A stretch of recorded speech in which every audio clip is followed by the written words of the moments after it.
Our fifth and final rig is going to be this guy right here. His name is Mr. Biped. He may look a little more boring than the other characters, but for animators, he's likely going to be the most useful. Let's cover our requirements.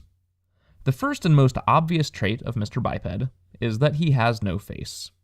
So there's going to be no facial animation here, not even eyes. But what Mr. Biped is able to do is more body-oriented animation. In particular, he's going to be geared towards animation along the lines of acrobatics, kung fu, running, jumping, dancing, throwing things, I don't know. That sounds like a pretty tall order, and in some ways it is. However, we actually have most of the rigs for this figured out already. We know how to do IK-FK switching for arms and legs, we know how to do socket rigs for FK arms and legs, and we know how to rig fingers. And that's actually most of the rig right there. There are, of course, a few bits here and there that we need to figure out, like a better foot rig and a head and neck rig, but most of those are pretty simple. There's really only one big scary part of this rig, and that's the torso. And it is going to be big and scary.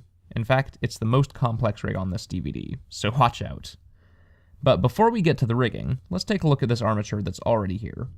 In the interest of saving time, I've already set up the deformation bones of the rig, and set up all of the vertex group assignments.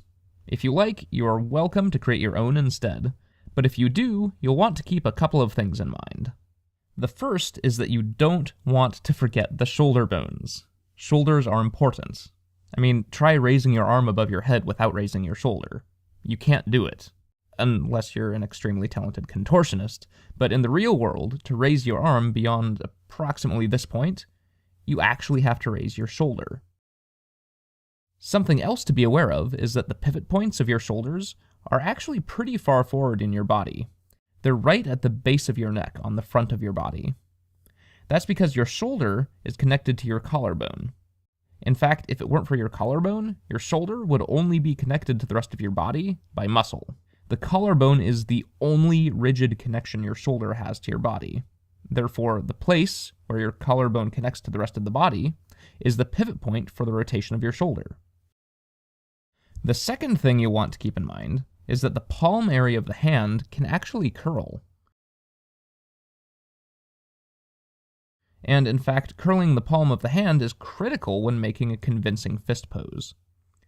Many beginning riggers make the mistake of leaving this out, resulting in a lot of hand poses looking kind of off. So make sure to include bones for curling the palm of the hand.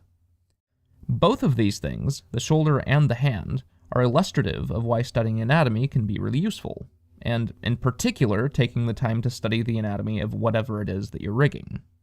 For example, if you were to rig a cat, all that stuff I just told you about the shoulder wouldn't apply. Why? Because cats don't have collarbones. Knowing the anatomy of whatever it is you're rigging is critical. For a simplified character like this, we certainly don't need to know everything about human anatomy, but at least knowing how things connect to each other, how they move, and where they rotate from is important.